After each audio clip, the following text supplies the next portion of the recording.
大家好，我是 Tony， 我现在在新店碧潭附近的亲情河滨公园，今天要来造访最近完工的碧潭堰鱼道，还有附近的一些景点。碧潭堰就位于新店碧潭吊桥下游处，碧潭堰就在前面。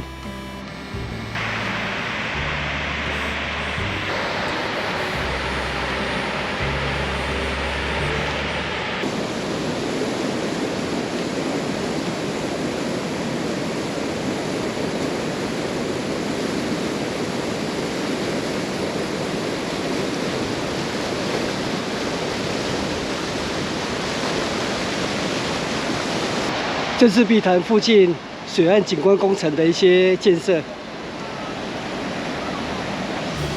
这一次政府重建碧潭堰，最大的一个特色就是建了这座鱼道，让以往新店溪的鱼群没有办法回游到上游的问题获得解决。根据导览资料，这边可以看到20种鱼类。哦，今天水量比较急。那个渔具的，那个渔具是刚刚做那个水，很小。 哇，所以今天应该看不到鱼啊？有看到有吗？有看到吗？大的也看到小的。啊，在这里。啊，对，在那里。留住我紧，你爱较宽一点吼，较平坦。哇，这来。刚刚游客说有看到3条鱼，不过我运气比较不好，看了老半天还没有等到鱼通过。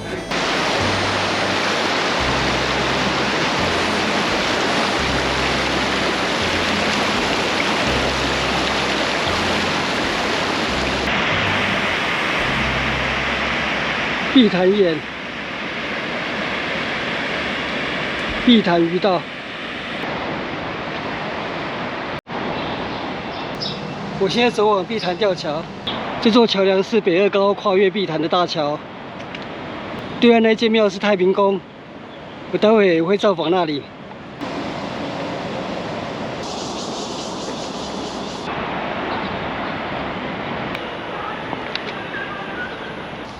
今天碧潭的湖水显得很碧波荡漾，不像前几天那么浑浊了，所以这次的台风对台北比较没有什么影响。我要从这里走吊桥到对岸。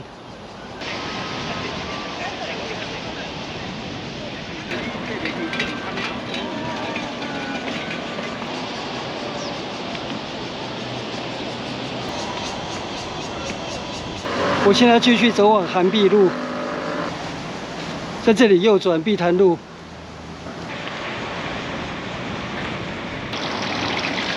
在这里取左行，进入涵碧路。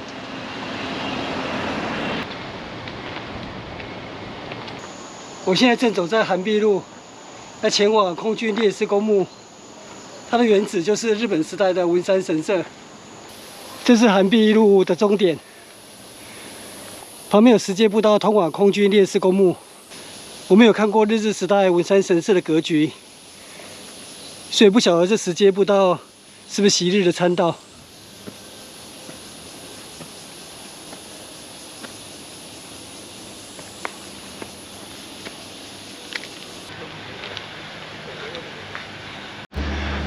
空军忠烈将士纪念塔，中华民国45年6月，蒋中正题。 这是当时空军总司令王叔铭上将所撰写的碑文。我当时造访时，是我蛮喜欢的一篇碑文。故此一揆之托，实遭千秋之劫。而慷慨一民，民不表于当世，犹可悲也。我们现在台湾的空军飞官，如果不幸殉职，媒体都会大幅报道。不过在当时那个年代， 空军舰的殉职，或是演习，或是训练失事的时候，媒体都不会报道，因为怕影响民心士气，所以就默默地葬于空军烈士公墓。这也是空军总司令王叔铭上将在碑文里面所写的。而慷慨一民，民不表于当世，犹可悲也。前面是空军烈士公墓的牌坊。民国41年5月1日，王叔铭题。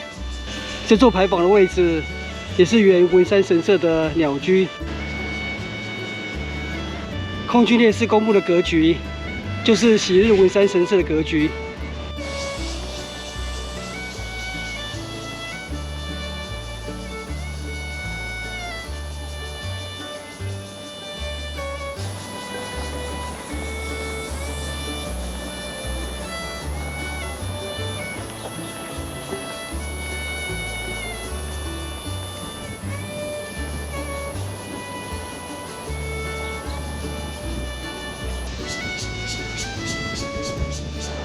空军烈士公墓。既然这里是墓园，所以我就不多做录影了。当年第一次造访空军烈士公墓，非常的感动，因为当时看到每一座墓碑，几乎都是20岁到30岁的年轻人，这么年轻的生命，就为了捍卫台湾而牺牲自己。所以，无论你是否认同中华民国这4个字，我相信任何人走进空军烈士公墓，都会肃然起敬，而且会抱持着一份感恩的心。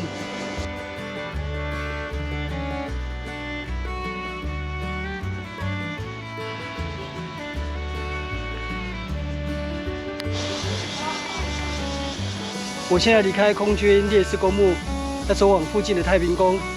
太平宫有一对石狮子，是原文山神社的擘犬。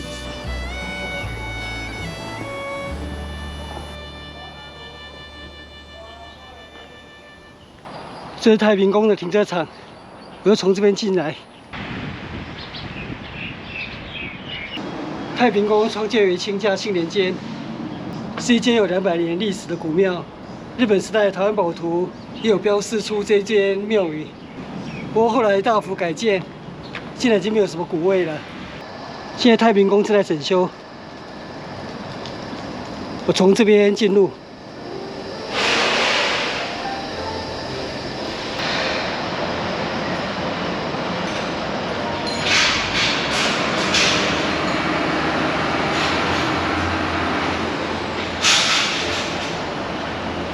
文山神社擘犬，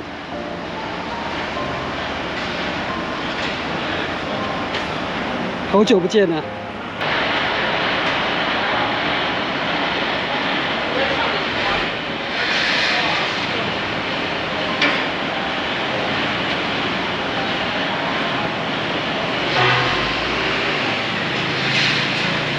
太平宫，开疆辟土扩狭章。太平宫主祀开漳圣王，这附近的大平顶、大平角是漳州人拓垦的。太平宫因是取自大平之意。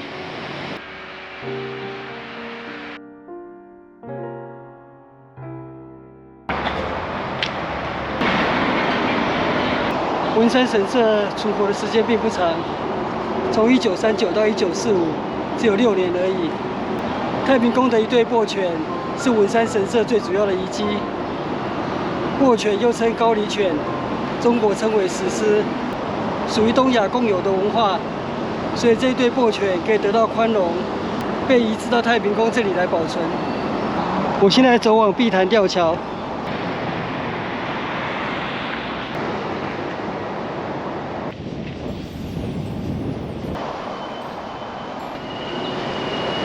右前方那里有柳公圳史记的碑文，这里是柳公圳引水原址，就位于碧潭新店溪河畔。刘公郭喜刘，就是福建漳州人。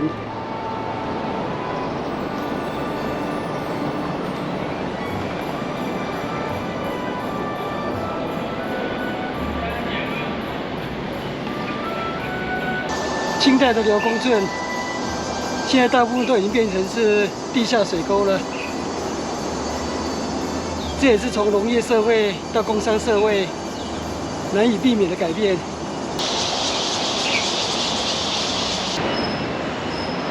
我回到碧潭堰了，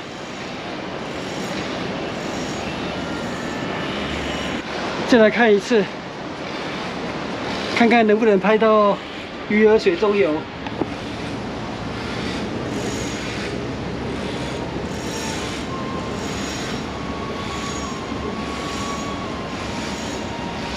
看来机会不大，可遇不可求啊。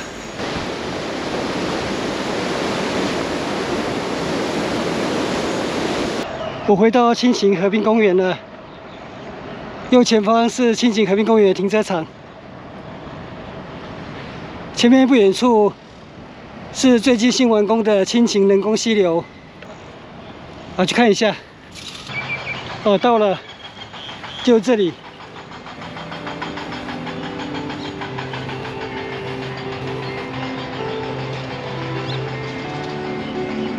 营造自然溪流体验的近自然生态溪流。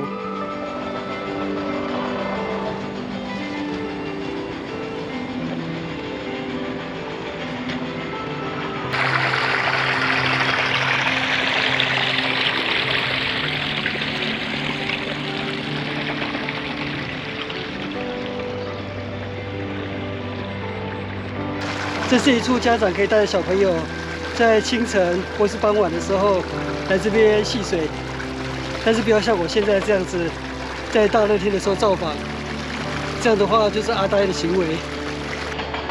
不过这里有警告说，本区域未开放从事水域活动，请勿进入水域，孩童应由大人陪同，并注意安全。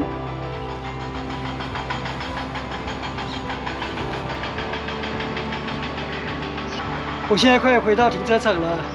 我今天的碧潭之旅来回差不多走了4公里，时间差不多2个小时。